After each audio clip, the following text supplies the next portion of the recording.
Survivor at its heart is about its characters and story. Not every season tells a great story, and not every player who plays a great game is focused on. So which seasons are these, and how could they be fixed if they were ever returned to for a re-edit? Let's find out. I want to thank you all for watching what I make and ultimately supporting what I do here with liking, commenting, and sharing. It means a lot and helps make me financially able to make more and more great in-depth content for you all. If you want to help make this channel grow and continue making in-depth analysis videos, then consider joining me on Patreon. For only a few bucks a month, you can pick who I make videos about, watch all of this channel's content early, chat with other fans of the show, and even get exclusive videos every month. Thank you for your support. Just a heads up that parts 1, 3, and 5 of this series are on the Eager Tortoise YouTube channel. So if you haven't seen part 1, I suggest watching it there before watching part 2. Let's continue the countdown. Number 4 is the 23rd season of Survivor. That is Survivor South Pacific, and oh boy, a season with OZZY and Coach playing for the 3rd time each, combined with the return of the time-sucking Redemption Island twist. You know, I can't imagine what went wrong either. This is Redemption Island Arena, where their battle will begin. Well, actually, who would have guessed that Coach would Boston Rob Circa All-Stars this season and run the show from top to bottom, but completely mismanage the jury in his own coach-like way. Nothing from his first 2 showings told us that he had this in him, whereas we definitely saw it coming from Robin Marquesas before he played on All-Stars. So what is an editor to do with this season? How do you not focus on the big character returning who loves playing it up for the cameras and ultimately gets 77 confessionals? Where you will enjoy an exclusive sneak peek of the new Columbia Pictures movie, Jack and Jill, starring Adam Sandler. It was good because it was funny, but at the same time there was a message, and the message was, hey, family comes first. Well, actually, it's quite simple. You focus on his kryptonite. That's right, Sophie Clark, the person who ultimately defeats him and is the non-romantic Amber to his Rob. I'm not sitting here and saying she deserves equal screen time. Sophie is not a big character like Coach who yucks it up for the camera, but I will say she does deserve about twice as much as she does end up getting in the edit. Winning the season should guarantee a certain respect for your game no matter who you are, and since Sophie does win the season after all, and once again, wouldn't it be nice to go to the final tribal and think to ourselves, wow, there are 2 real contenders here that I can see winning? That was actually the one thing Survivor Ghost Island got right. One of the few. I was on the edge of my seat wondering which of these 2 contenders would pull it off, despite how boring the season had been up to that point. Instead, here we are left going into Final Tribal thinking surely Coach has got this, but then the jury's reactions indicate that actually no, he doesn't. You gotta be honest. Your game philosophy has been a certain thing. The honor, all of that. We all know it's a bunch of bull. So I think I played this game most of the time honorably, but there were times when I was definitely dishonorable. I had to compromise my word, and I found myself breaking my word. And it hurt me. I knew that it hurt other people. This is way too late in the season for this revelation to be happening. We just had Coach monologue to us right before Final Tribal about how this is the epic conclusion to his 3-season journey, how he's grown so much, and how this time he's going to be the ultimate victor. I started this journey 3 years ago. I wanted to change the game, and I nicknamed myself the Dragon Slayer. Now is the 3rd and final chapter of my journey on Survivor. I see myself going from destruction to absolute victory.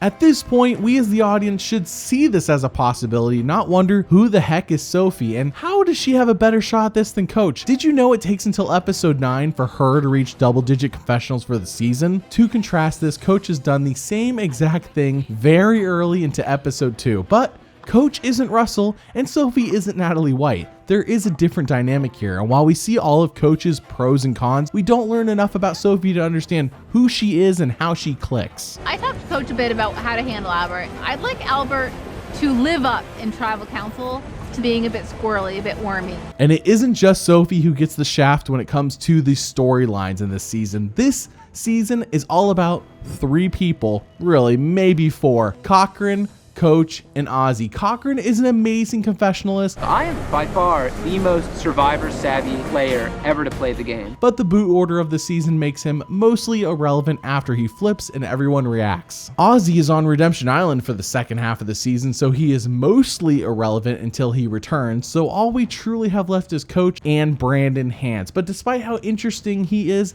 that is 4 males we are focused on and no females. Not balanced at all. I am Russell Hance's nephew. It's like being related to Hitler. I came out here to change the course of the Hance family's name. But maybe there wasn't the time, since so much focus is once again put on Redemption Island. The twist exists in 2 other seasons, but this is truly the one time I fault it for existing. When you are voted out of your tribe, you're not out of the game. You will be sent to Redemption Island. At a certain point, the person remaining on Redemption Island will re-enter the game. It was a cool idea for Boston Rob and Russell Hance's season where it's first introduced, and we really don't know what's going to happen. How is this going to play out? And it made Blood vs. Water oh so good. But here, it makes for great OZZY content, but it sucks so much screen time. Any season with an island added on needs at least another 5 to 10 minutes of airtime to afford telling a compelling story that's still balanced. But instead, we are spending time with players at the sacrifice of getting to know the ones who are still in the proper game. The storytelling is wildly unbalanced in a way that demands a re-edit or at least less Redemption Island, Coach, Cochran, and Brandon Hance. The 3rd season is Caramellan, also known as not actually fans versus not actually favorites. Half the cast is basically irrelevant. He seems particularly observant of everybody else. I think he's going to be another strategist besides myself. The inconsistency and lack of care in the storytelling is evident in the fans tribe the entire season. During the first part of the game, Sherry is shown to be a strategic force who we are meant to agree with. There's lots of snuggling going on last night. It wasn't just a I'm staying warm kind of huddle snuggle kind of thing. They were hooking up. The edit also makes the couples alliance out to be one of the dumbest alliances in Survivor history by excluding most of their tribe and putting themselves at the bottom. In reality, these players actually thought Matt was in their alliance and he could bring Michael along, which is evident by the fact that Matt and Michael saw themselves as swing votes. So the edit in the beginning has pushed the narrative that Cherry is a strategic mastermind and Eddie and Reynolds are idiots. Then at some point around the swap and into the merge, it seems like a narrative changes in regards to how we are meant to view these players without any reason why. Suddenly Sherry goes mostly under the radar while often getting damaging commentary from her tribe. On the other hand, suddenly it seems like we're meant to see Reynolds and Eddie as these lovable underdogs. I like dogs and I like bars, so if I could open a bar and like you just bring your dog there, that'd be unbelievable. It's a very stark contrast between the early game and late game, which actually leaves the audience confused. Which version of these players was more accurate? Was Sherry a mastermind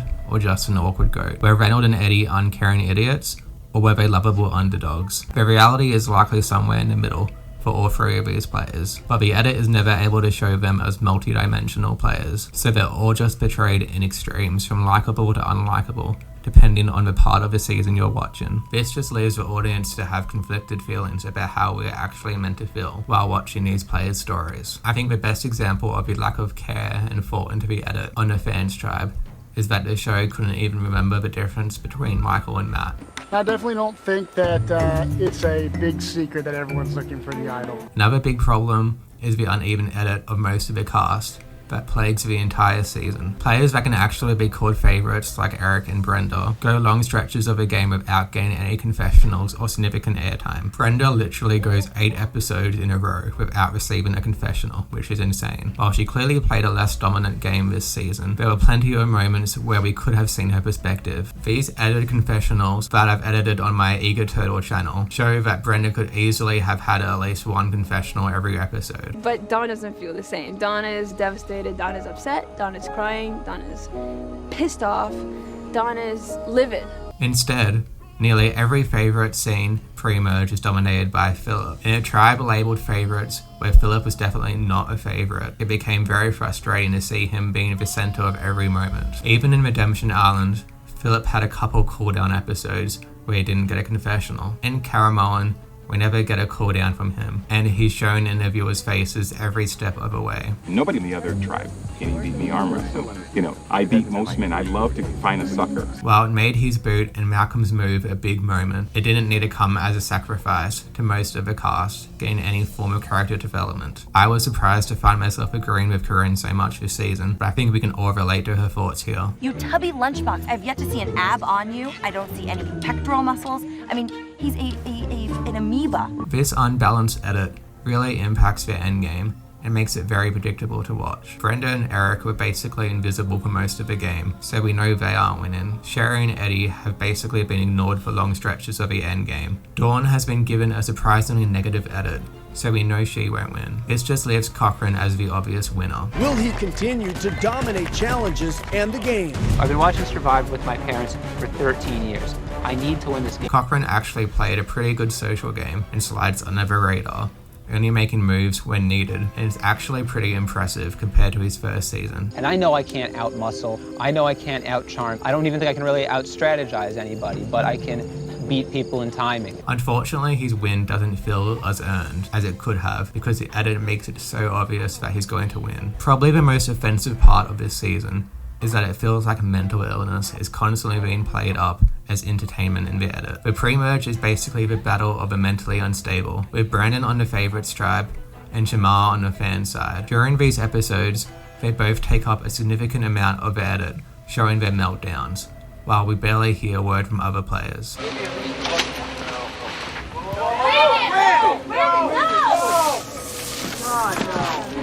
I'm the author of my fate, buddy.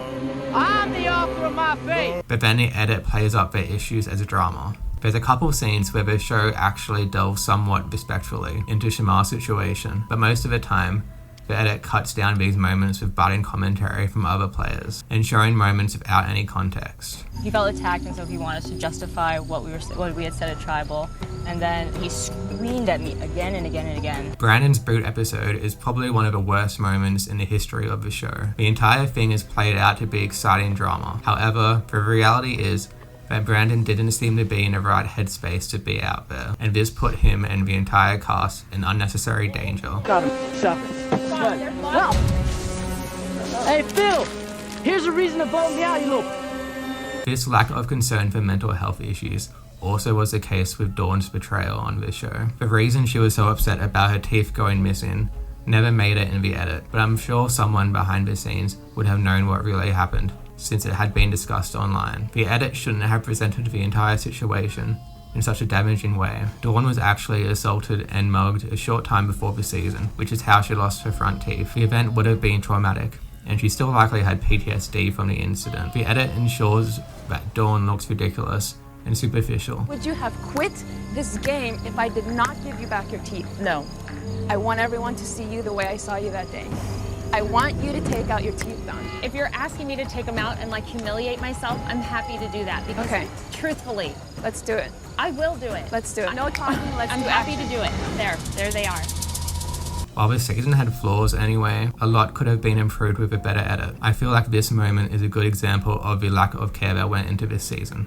Cochran wins! Oh my gosh! Final immunity is guaranteed a spot at the final tribal council. Thanks for watching. If you like the content you see here, then please support me and this channel on Patreon. Your financial support makes all of this possible, so thank you. And thank you for watching.